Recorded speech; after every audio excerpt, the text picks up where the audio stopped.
Oh! Oh! Come meno che fosse. Ah, poi, oh.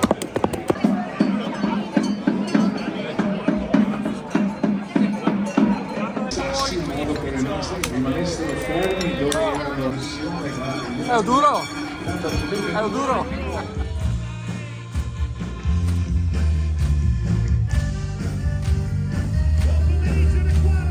Ciao ragazzi, ci siamo, la chiamata di marzo è iniziata e i bandocchi sono quelli che aprono la sfilata. Dietro di loro ci sono altre 70 rappresentazioni della vita culturale e popolare di Requaro Terme, quindi le tradizioni, le consuetudini, i lavori di un tempo, insomma uno spettacolo che ha attirato qui decine di migliaia di persone, perché questo è soprattutto uno spettacolo come raramente se ne vedono in giro. E allora godetevela questa sfilata che cercherò di raccontarvi nel modo più completo possibile. Tra addenti al carretto.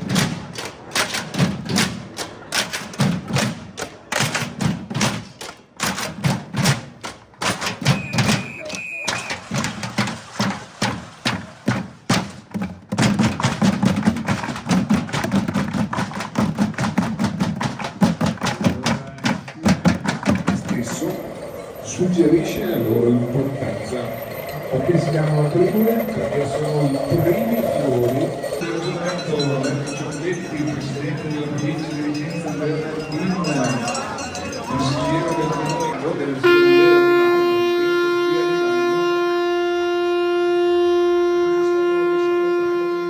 segretario del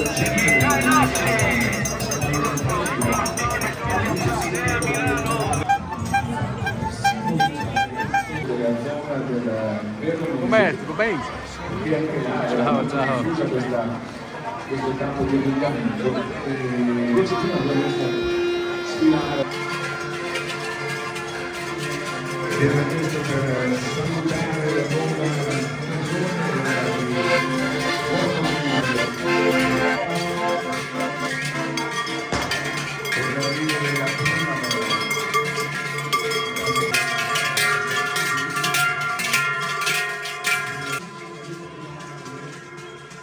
Avanti, avanti.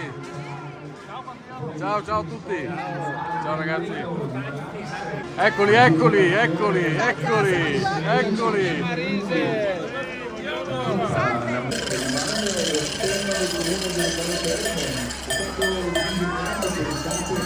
addirittura verso il 1650 si trova.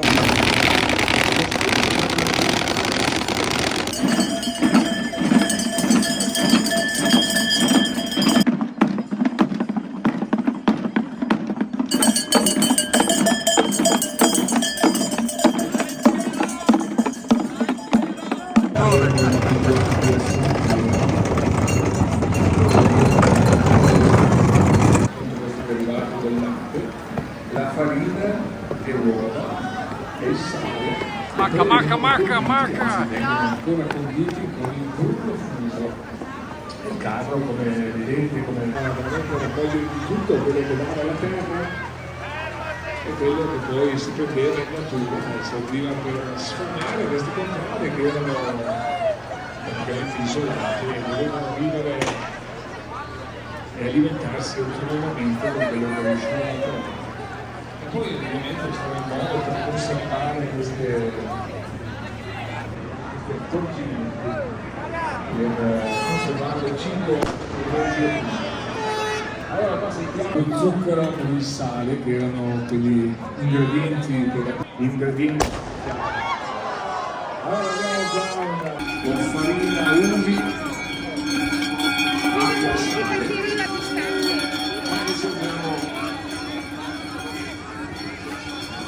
Eccoli qua, stanno arrivando adesso qua gli ovaloni di giornata Africa.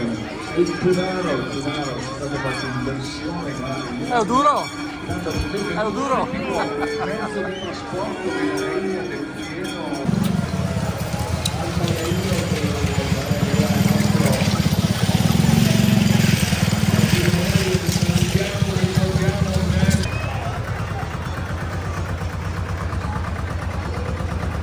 E allora eccoli qua con le loro uova che poi andavano a vendere il mercato e con quei ricavati portavano il mercato.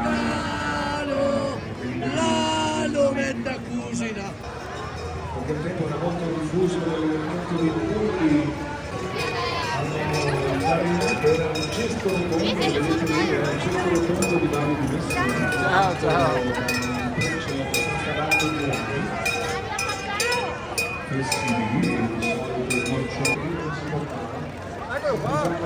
Ciao, ciao, ciao. Io grande. Poi qua ne avevano ancora un paio di gavegnati, quelle abbastanza grandi. Una volta era dei campi,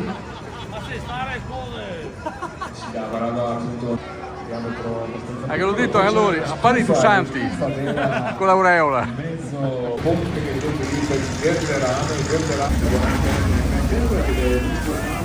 stata proprio abbondante nelle sue reserve, un'economia povera, un'economia contadina, fatta di piedi, fatta di lavoretti al sostegno delle linee di quelle che erano appunto con il numero 13.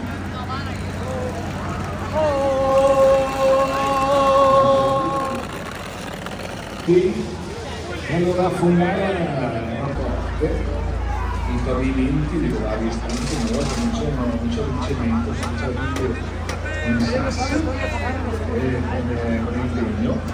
Quello strumento lì che serviva per portare i bandotti del latte che si raccoglieva, che venivano tagliati a misura, impiegati nella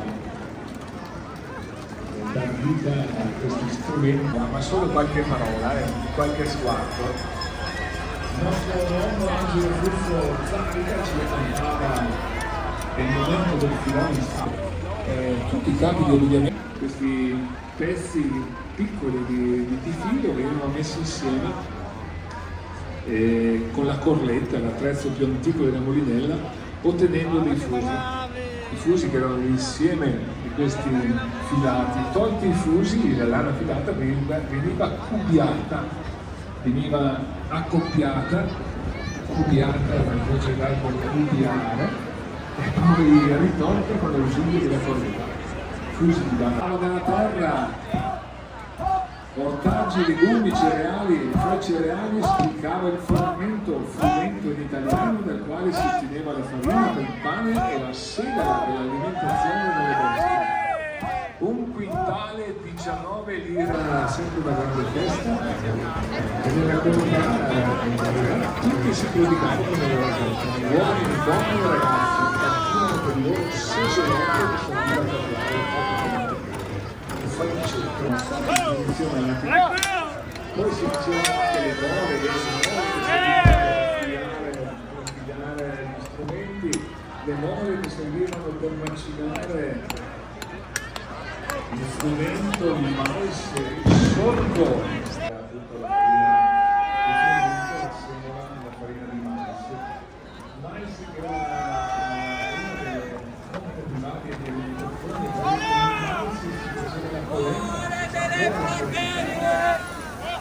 prima qualità! Una volta poi di mangiare una cosa serviva per tirare fuori queste grosse frutte lavorate.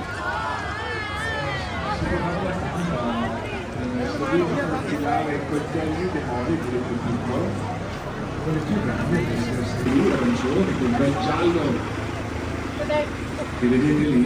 C'erano questi strumenti che separavano i chicchi dal loro contento e dalla pannocchia, e poi venivano dati agli animali in pasto, non tutti, perché venivano utilizzate per dare alle galline, era il mulo che prendeva il carretto con i sacchi di farina, il mularo.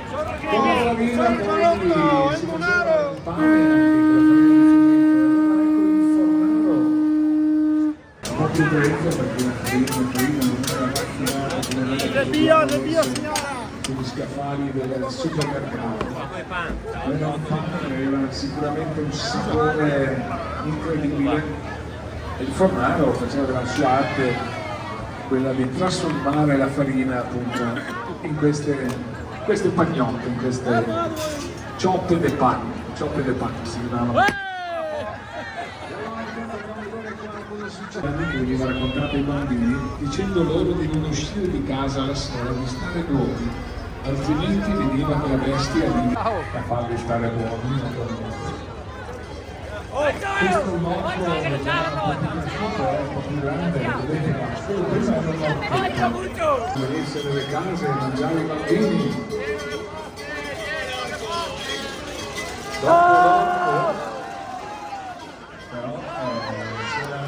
Però si vogliono rappresentare i giochi semplici di una volta, quando per divertirsi bastava poco. E poi c'erano le bande, anche queste fatte rigorosamente con i vecchi stracci che non mettesse. Anche il sacco al marello era sera, perché per sì che il pieno settasse prima.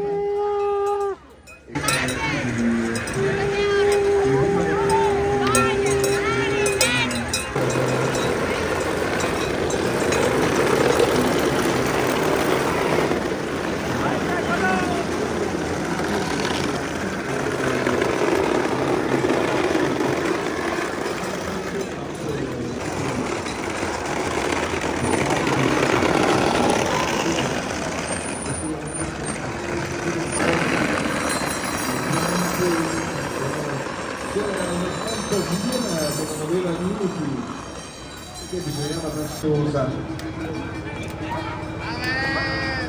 tutti loro. E allora uno dei divertimenti che si diceva durante l'inverno, quando il orco tutto andava